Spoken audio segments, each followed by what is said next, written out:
And we're back. Part 2. Why did Jesus perform miracles? Luke 9.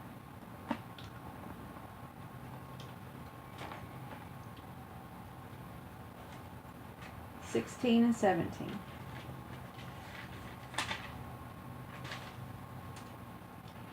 Then he took the 5 loaves and the 2 fishes, and looking up to heaven, he blessed them, and brake and gave to the disciples to set before the multitude. And they did eat, and were all filled, and there was taken up of fragments that remained to them 12 baskets. Jesus did miracles so that people would believe when he was here. His Father sent him to demonstrate his love and his favor and his grace. And he did these things to show God's favor and to win people over so that they might believe.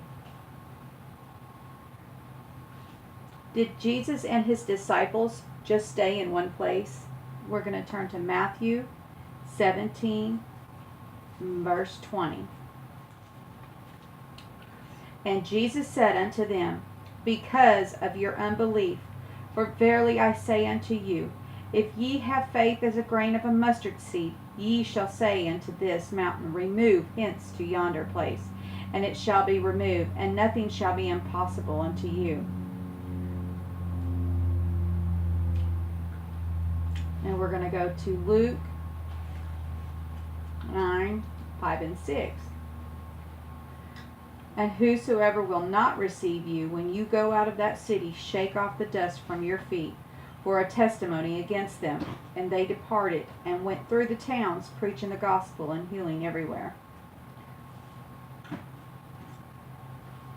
Did Jesus and his disciples just preach and teach in the synagogues, which would be modern churches?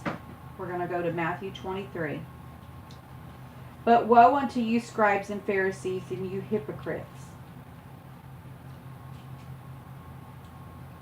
Now we're going to start at chapter 23, Matthew, verse 1. Then spake to Jesus the multitude and to his disciples, saying, the scribes and the Pharisees sit in Moses' seat. All therefore whosoever they bid you observe and do, but do not ye after their works, for they say and do not. For they bind heavy burdens and grievous to be borne, and they lay them on men's shoulders, but they themselves will not move them with one of their fingers. But all their works they do for to be seen of men, that they may make broad their phylacteries, and enlarge the borders of their garments. And the love of the uppermost rooms at feast, and the chief seats in the synagogues, and greetings in the markets, and to be called of men, Rabbi, Rabbi. But be not ye called Rabbi, for one is your master, even Christ, and all ye are brethren. And call no man your father upon the earth, for one is your Father, which is in heaven. Neither be ye called masters, for one is your master, even Christ. But he that is greatest among you shall be your servant. And whosoever shall exalt himself shall be abased, and that shall humble himself shall be exalted. But woe unto you, scribes and Pharisees, hypocrites, for ye shut up the kingdom of heaven against men. For ye neither go in yourself, neither suffer ye that are entering to go in. Woe unto you, scribes and Pharisees, hypocrites, for you devour widows' houses, and for the pretense make long prayer. Therefore ye shall receive that greater damnation. Woe unto you, scribes and Pharisees, hypocrites, for ye compress sea and land to make one proselyte, and when he is made, ye make him twofold more the child of hell than yourselves. Woe unto you, ye blind guides, which say, whosoever shall swear by the temple, it is nothing, but whosoever shall swear by the gold of the temple, he is a debtor. Yea, fools and blind, for whether is greater the gold of the temple that sanctify the gold? And whatsoever shall swear by the altar, it is nothing, but whosoever sweareth by the gift that is upon it, he is guilty. Yea, fools and blind, for whether is greater the gift of the altar that sanctify the gift, Whosoever therefore shall swear by the altar sweareth by it, and by all things thereon. And whosoever shall swear by the temple sweareth by it, and by him that dwelleth therein. And he that shall swear by heaven sweareth by the throne, God, and him that sitteth thereon. Woe unto you, scribes and Pharisees, hypocrites! For you pay tithe of mint and anise and cumin, and have omitted the weightier matters of the law, judgment, mercy, and faith. These ought ye to have done, and not to leave the other undone. Ye blind guides, which strain at a gnat and swallow a camel. Woe unto you, scribes and Pharisees, hypocrites!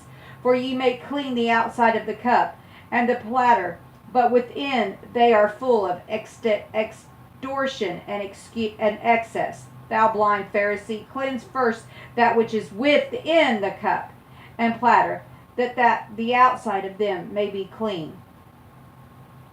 Woe unto you, scribes and Pharisees, hypocrites!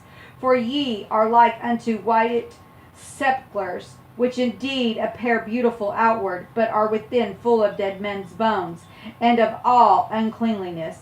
Even so ye outwardly appear righteous unto men, but within ye are full of hypocrisy and iniquity. Woe unto you, scribes and Pharisees, hypocrites! Because ye build the tombs of the prophets, and garnish the sepulchres of the righteous, and say, If we had been in the day of our fathers, ye would not have been partakers with them in the blood of the prophets.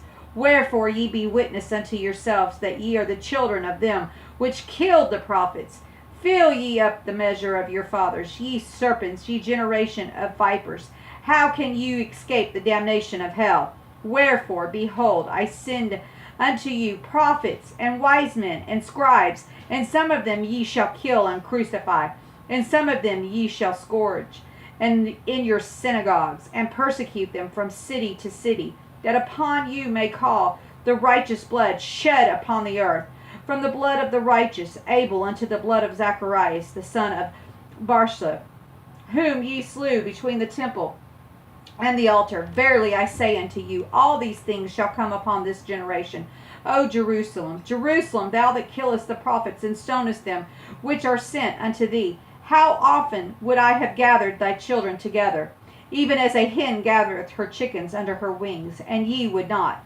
Behold, your house is left unto you desolate. For I say unto you, ye shall not see me henceforth, till ye shall say, Blessed is the Lord, blessed is he that cometh in the name of the Lord.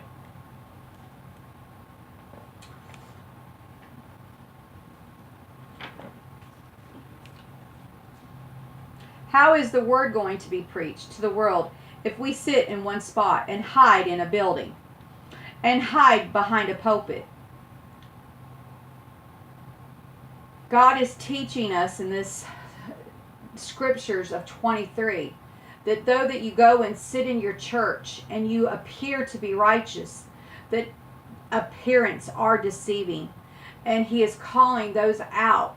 And he is saying that we don't just need to sit in churches, and that we need to be clean on the inside more so than we need to be clean on the outside. Outwardly, appearances can be deceiving, and wolves do come in disguise in sheep clothing.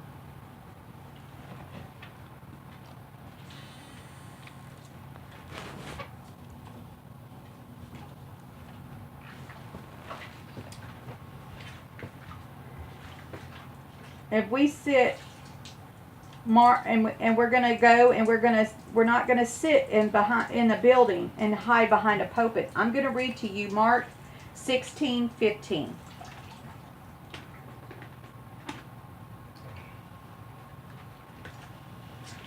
And he said unto them, Go ye into all the world, and preach the gospel to every creature.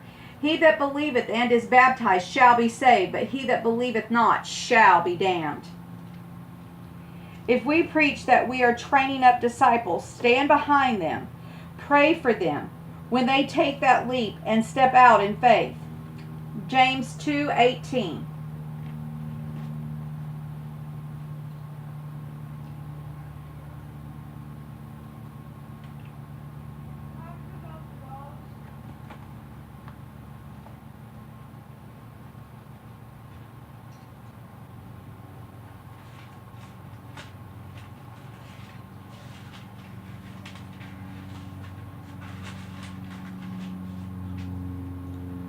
Yea, a man say, Thou hast faith, and I have works. Show me thy faith without thy works, and I will show you thee my faith by my works.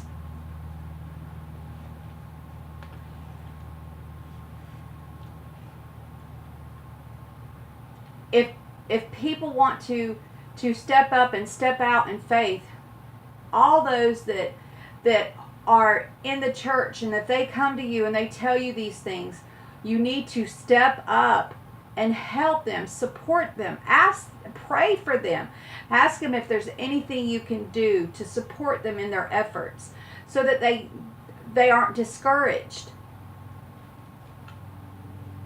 This is the end of part 2.